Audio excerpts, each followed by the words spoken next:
किस तरह रूल कर रहे हैं कि ਇਹਦਾ ਮਤਲਬ ਹੈ ਕਿ ਪੰਜਾਬੀ 'ਚ ਇੰਨੀ ਤਾਕਤ ਤੇ ਹੈ ਕਿ ਉਹ ਕਮਿਊਨੀਕੇਟ ਕਰਦੀ ਹੈ। ਹੁਣ ਸਾਡੀ ਕਮਜ਼ੋਰੀ ਕੀ ਹੈ? ਸਾਡੀ ਕਮਜ਼ੋਰੀ ਹੈ ਸਾਡਾ ਰਸਮੁਲ ਖਤ, ਸਾਡੀ ਕਮਜ਼ੋਰੀ ਹੈ ਇਸ ਵਕਤ ਕਿ ਅਸੀਂ ਨਾ ਪੜ੍ਹ ਸਕਨੇ ਹਾਂ ਉਹਨੂੰ ਨਾ ਲਿਖ ਸਕਨੇ ਹਾਂ। ਇਸ ਕਮਜ਼ੋਰੀ ਨੂੰ ਦੂਰ ਕਰਨ ਲਈ ਜ਼ਰੂਰੀ ਹੈ ਕਿ ਉਦੋਂ ਤੱਕ ਕਿ ਜਦੋਂ ਤੋਂ ਅਸੀਂ ਉਹਦੀ ਪੜ੍ਹਾਈ ਨਹੀਂ ਕਰ ਸਕਦੇ, ਅਸੀਂ ਉਹਨੂੰ ਆਪਣੇ ਸੇਇੰਗ ਵਰਡਸ ਦੇ ਨਾਲ, ਕਹੇ ਹੋਏ ਲਫ਼ਜ਼ ਦੇ ਨਾਲ ਅਸੀਂ ਉਹਨੂੰ ਚਲਾਈਏ। ਔਰ ਉਹ ਤਰੀਕਾ ਟੀਵੀ ਹੈ, ਉਹ ਤਰੀਕਾ ਡਿਜੀਟਲ ਮੀਡੀਆ ਹੈ, ਔਰ ਉਹ ਤਰੀਕਾ ਜਿਸ ਤਰ੍ਹਾਂ ਮਿਊਜ਼ਿਕ ਹੈ ਉਸ ਤਰ੍ਹਾਂ ਹੈ। ਔਰ ਉਸ ਲਈ ਮੈਂ ਕਹਿ ਰਿਹਾ ਹਾਂ ਕਿ ਮਸਲਨ ਮੈਂ ਬੜੀ ਆਸਾਨੀ ਨਾਲ ਸਾਰੇ ਡਿਜੀਟਲ ਮੀਡੀਆ ਜਿਹੜਾ ਹੈ ਅੱਜ ਕੱਲ੍ਹ ਪੰਜਾਬ ਦਾ ਮੈਂ ਉਹ ਦੇਖਣਾ ਵਾ, ਉੱਥੇ ਦੇ ਮੁਖਤਲਿਫ ਪਿੰਡਾਂ ਦੀ ਹਿਸਟਰੀ, ਉੱਥੇ ਦੇ ਮੁਖਤਲਿਫ ਚੀਜ਼ਾਂ ਦੀ, ਇਸ ਤਰ੍ਹਾਂ ਅਸੀਂ ਸਾਰਾ ਸਬ ਕੰਟੀਨੈਂਟ ਜਿਹੜਾ ਵੇ ਉਹ ਪੰਜਾਬੀ ਇਸ ਵੇਲੇ ਗਾਣੇ ਸੁਣ ਰਿਹਾ ਔਰ ਉਹਨੇ ਪੰਜਾਬੀ ਗਾਣਿਆਂ ਦੇ ਰਿਦਮ ਨੇ ਉਰਦੂ ਨੂੰ ਆਊਟ ਕਰ ਦਿੱਤਾ ਔਰ ਹਿੰਦੁਸਤਾਨੀ ਨੂੰ ਆਊਟ ਕਰ ਦਿੱਤਾ। ਅਤੇ ਸਾਨੂੰ ਆਪਣੀ ਸਟਰੈਂਥ ਤੋਂ ਕੰਮ ਲੈ ਕੇ ਜਿਹੜੀ ਸਾਡੀ ਮੁਹੱਬਤ ਬਚੀ ਹੈ ਪੰਜਾਬੀ ਲਈ ਉਹਨੂੰ ਯੂਜ਼ ਕਰਕੇ ਅਤੇ ਅੱਗੇ ਵਧਾਉਣਾ ਚਾਹੀਦਾ। ਪਹਿਲੇ ਆਈਡੀਅਲਿਜ਼ਮ ਤਾਂ ਇਹ ਹੈ ਕਿ ਜਨਾਬ ਪਹਿਲੇ ਲਿਖਾਈ ਸਿਖਾਓ, ਫਿਰ ਜਨਾਬ ਉਹ ਬੰਦੇ ਖੜੇ ਕਰੋ। ਬਈ ਇਹ ਮੁਮਕਿਨ ਨਹੀਂ। ਇਸ ਵੇਲੇ ਜੋ ਲੋਕਾਂ ਨੂੰ ਪਤਾ ਹੈ, ਜਿਹੜੇ ਲੋਕਾਂ ਨੂੰ ਆਲਰੇਡੀ ਸਾਰੇ ਅੰਗਰੇਜ਼ੀ ਜਾਣਦੇ ਨੇ, ਰੋਮਨ ਦੇ ਵਿੱਚ ਕਮਿਊਨੀਕੇਟ ਕਰ ਸਕਦੇ ਨੇ, ਉਹਨੂੰ ਇਸਤੇਮਾਲ ਕਰੋ। ਪਹਿਲੇ ਪੰਜਾਬੀ ਕੰਨਾਂ ਤੱਕ ਤੇ ਜਾਏ, ਲੋਕਾਂ ਦੇ ਦਿਲਾਂ ਤੱਕ ਤੇ ਜਾਏ। ਜਦੋਂ ਇਸਤੇਮਾਲ ਹੋਏਗਾ ਤਾਂ ਫਿਰ ਉਹਦੇ 'ਚੋਂ ਐਕਸਪਰਟ ਵੀ ਨਿਕਲਣਗੇ। ਫਿਰ ਜਿਸ ਤਰ੍ਹਾਂ ਮੈਂ ਗੈਲੀਅਕ ਤੁਹਾਨੂੰ ਦੱਸਿਆ ਕਿ ਆਇਰਿਸ਼ ਨੇ ਗੈਲੀਅਕ ਇਸ ਤਰ੍ਹਾਂ ਰਿਵਾਈਵ ਕੀਤੀ, ਡੈਡ ਲੈਂਗੁਏਜ ਸੀ। ਸਾਨੂੰ ਵੀ ਆਪਣੀ ਜ਼ੁਬਾਨ ਇਸ ਵਕਤ ਵੀ ਲੋਕਾਂ ਦੀ ਵਾਰਿਸ ਸ਼ਾਹ, ਬੁੱਲੇ ਸ਼ਾਹ, ਸ਼ਿਵ ਕੁਮਾਰ ਬਟਾਲਵੀ, ਇਹਨਾਂ ਦੀ ਮੁਹੱਬਤ ਮੌਜੂਦ ਹੈ। ਸਵਾਲ ਇਹ ਹੈ ਕਿ ਉਸ ਮੁਹੱਬਤ ਨੂੰ ਪੁਖਤਾ ਕਿਵੇਂ ਕਰਨਾ ਹੈ, ਪੱਕਾ ਕਿਵੇਂ ਕਰਨਾ ਹੈ। ਉਹ ਪੱਕਾ ਕਰਨ ਲਈ ਜ਼ਰੂਰੀ ਹੈ ਕਿ ਜਿਹੜੇ ਮਾਡਰਨ ਮੋਡਸ ਆਫ ਕਮਿਊਨੀਕੇਸ਼ਨ ਨੇ ਉਹਨਾਂ ਨੂੰ ਇਸਤੇਮਾਲ ਕੀਤਾ ਜਾਏ। ਹੁਣ ਪੜ੍ਹਾਈ ਅਤੇ ਲਿਖਾਈ ਦੇ ਜ਼ਰੀਏ ਤੁਸੀਂ ਲੋਕਾਂ ਨੂੰ ਇਸ ਲੈਵਲ ਤੇ ਨਹੀਂ ਗਿਆ। ਇਸ ਰੈਸ਼ਨਲ 'ਚ ਆਪਣੀ ਜਗ੍ਹਾ ਬਹੁਤ ਵਜ਼ਨ ਹੈ, ਕਾਫੀ ਉਮਦਾ ਗੱਲ ਤੁਸੀਂ ਕੀਤੀ ਹੈ ਜਦੀਦ ਦੇ ਸੂਰਤ-ਏ-ਹਾਲ ਦੇ ਤਨਾਜ਼ੁਰ 'ਚ। But pattern is the problem ਹੈ ਨਾ ਸਰ, ਕਿ ਮੈਂ ਥਰਡ ਜਨਰੇਸ਼ਨ 'ਚ ਫਾਲ ਕਰਾਂਗਾ। ਮੇਰੇ ਗ੍ਰੈਂਡਫਾਦਰ ਮਾਈਗ੍ਰੇਟਡ ਫਰੋਮ ਜੰਮੂ। ਉਨੀ ਦੇਰ ਤੱਕ ਤੇ ਜਿਹੜਾ ਚੌਥੀ ਪੀੜ੍ਹੀ ਦਾ ਬੱਚਾ ਹੈ ਉਹਨੂੰ ਤੇ ਪੰਜਾਬੀ ਨਾਲ ਕੋਈ ਸਰੋਕਾਰ ਹੀ ਨਹੀਂ ਹੈ। ਠੀਕ ਹੈ, ਗਾਣਾ ਸੁਣ ਲਏਗਾ ਅਲੀ ਸੇਠੀ ਦਾ ਜਾਂ ਪੰਜਾਬੀ ਦੂਸਰੇ ਕਿਸੇ ਦੋਸਤ ਦਾ ਗਾਣਾ ਸੁਣ ਕੇ ਉਹ ਮੁਤਰਫ ਹੀ ਹੋ ਜਾਏਗਾ, ਮੁਲਾਇਮ ਵੀ ਹੋ ਜਾਏਗਾ। Problem is not about the news media in Punjabi. Problem ਇਸ ਕਿ ਦੇ ਪੈਰਲਲ ਪੰਜਾਬੀ ਫਿਲਮ ਦਾ ਬੇੜਾ ਕਰਕੇ, ਪੰਜਾਬੀ ਡਰਾਮੇ ਦਾ ਬੇੜਾ ਕਰਕੇ, ਪੰਜਾਬੀ ਆਰਟ ਐਂਡ ਲਿਟਰੇਚਰ ਕਿੱਥੇ ਹੈਗਾ। ਪਿਲਾਕ ਨਾ ਹੋਏ ਤਾਂ ਪੰਜਾਬੀ ਕਿੱਥੇ ਹੋਏਗਾ। ਸਾਡੀ ਨਸਲ ਸ਼ਾਇਦ ਪਹਿਲੀ ਨਸਲ ਸੀ ਜਿਨ੍ਹਾਂ ਦੇ ਨਾਲ ਉਰਦੂ ਮਾਂ ਪਿਓ ਨੇ ਉਰਦੂ ਬੋਲੀ। ਮੈਂ ਦੂਜੀ ਪੜ੍ਹਦਾ ਸਾਂ ਅਤੇ ਮੇਰਾ ਇੱਕ ਕਲਾਸ ਫੈਲੋ ਸੀ, ਗੁਆਂਢੀ ਵੀ ਸੀ, ਅਤੇ ਮੈਂ ਵੇਖਿਆ ਕਿ ਉਹਨਾਂ ਦੇ ਘਰ ਉਰਦੂ ਬੋਲੀ ਜਾਂਦੀ ਹੈ ਸਕੂਲ ਦੀ ਜ਼ੁਬਾਨ। ਅਤੇ ਮੈਨੂੰ ਬੜਾ ਅਜੀਬ ਜਿਹਾ ਲੱਗਾ ਕਿ ਉਹਨਾਂ ਦੀ ਵਾਲਦਾ ਜਿਹੜੀ ਮੇਰੀ ਵਾਲਦਾ ਨੇ ਪੰਜਾਬੀ ਬੋਲਦੀ ਸੀ। ਹੁਣ ਸਾਡੇ ਵਾਲੀ ਨਸਲ 60 ਤੋਂ ਉੱਤੇ ਥੋੜ੍ਹਾ ਜਿਹਾ ਪਹੁੰਚ ਗਈ। ਚੰਦ ਸਾਲ ਪਹਿਲੇ ਤੱਕ ਮੇਰਾ ਖਿਆਲ ਸੀ ਕਿ ਇਹ ਨਸਲ ਜਦੋਂ ਮੁੱਕੇਗੀ, ਦੋ ਨਸਲਾਂ ਗੁਜ਼ਰਨਗੀਆਂ ਅਤੇ ਅੱਗਾਂ ਦੀ ਮਾਂ ਜ਼ੁਬਾਨ ਪੰਜਾਬੀ ਹੋਵੇ, ਪੰਜਾਬੀ ਨਹੀਂ ਹੋਵੇਗੀ, ਉਰਦੂ ਹੋਵੇਗੀ। ਅੱਜ ਮੇਰਾ ਖਿਆਲ ਹੈ ਕਿ ਮੈਂ ਗਲਤੀ ਕੀਤੀ। ਪੰਜਾਬੀ ਮੌਸੀਕੀ ਵਿੱਚ, ਪੰਜਾਬੀ ਕਲਾਸਿਕੀ ਸ਼ਾਇਰੀ 'ਚ ਇੰਨੀ ਜਾਨ ਹੈ ਕਿ ਇਹਨੇ ਪੰਜਾਬੀ ਨੂੰ ਅੱਜ ਤੱਕ ਨਹੀਂ ਮਰਨ ਦਿੱਤਾ ਅਤੇ ਆਇੰਦਾ ਵੀ ਨਹੀਂ ਮਰਨ ਦੇਵੇਗੀ।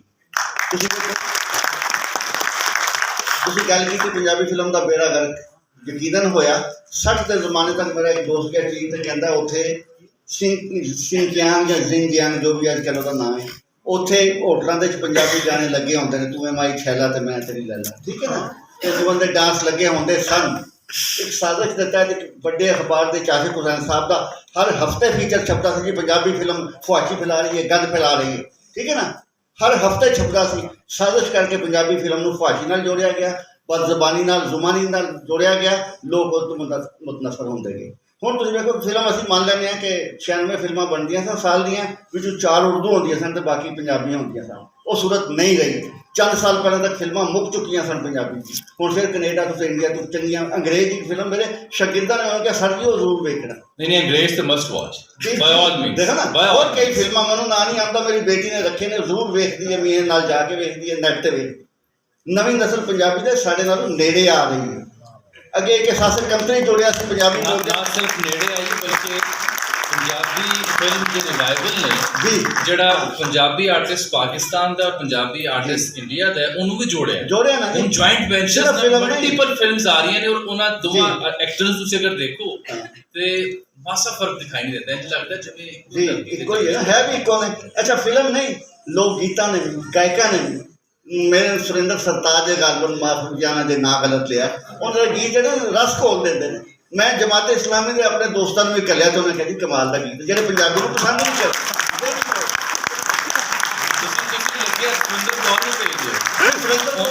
बड़ा कमाल का है। सुरेंद्र कौर ना पहले ही सुनी होंदी है ना, सुरेंद्र कौर ते क्लासिक है। जमात इस्लामी ने नहीं सुनी होगी। बाद जब सुन लेंगे तो फिर जमात इस्लामी वाले नहीं ना रहेंगे, तो जाना नहीं चाहते। सो ये कि पंजाबी बारे सासकंती दूर होया है।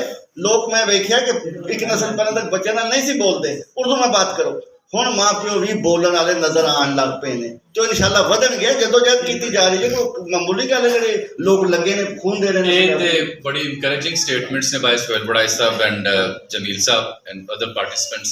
ਯਾਨੀ ਉਮੀਦ ਦਿੱਤੀ ਹੈ ਕਿ ਇੱਕ ਸ਼ਾਇਰ ਰਿਐਲਿਟੀ ਚੈੱਕ ਹੋਈ ਤੇ ਡਿਸਕਸ਼ਨ ਕੀਤੀ। ਮੈਂ ਇੱਕ ਕ੍ਰੈਡਿਟ ਜ਼ਰੂਰ ਦਿਆਂਗਾ Afzal Sahib ji. when I was a student, I used to work in FM 103 to earn some bread and butter. He was already there for ages.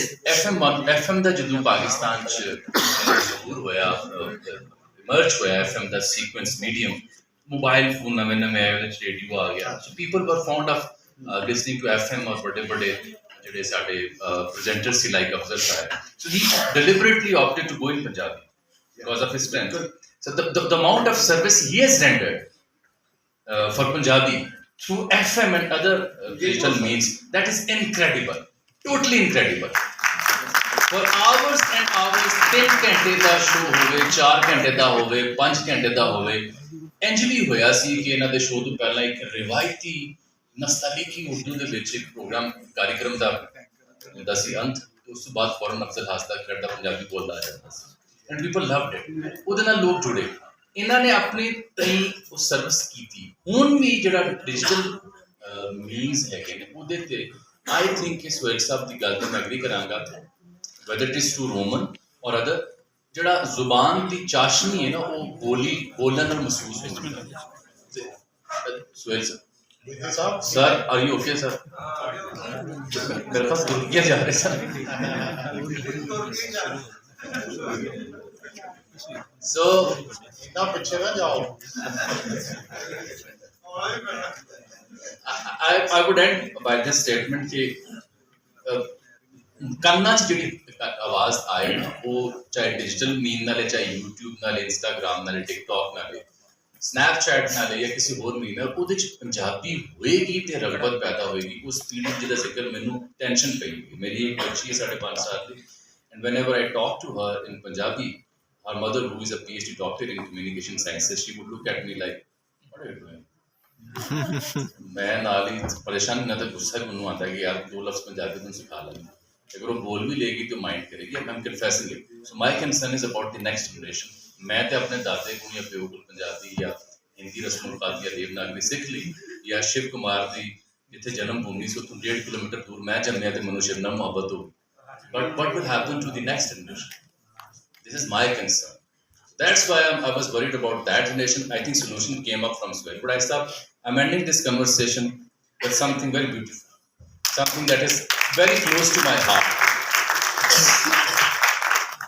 ਅੱਖਰਾਂ ਵਿੱਚ ਸਮੁੰਦਰ ਰੱਖਾਂ ਮੈਂ ਇਕਬਾਲ ਪੰਜਾਬੀ ਦਾ, ਜਖੜਾਂ ਦੇ ਵਿੱਚ ਰੱਖ ਦਿੱਤਾ ਏ ਦੀਵਾ ਬਾਲ ਪੰਜਾਬੀ ਦਾ।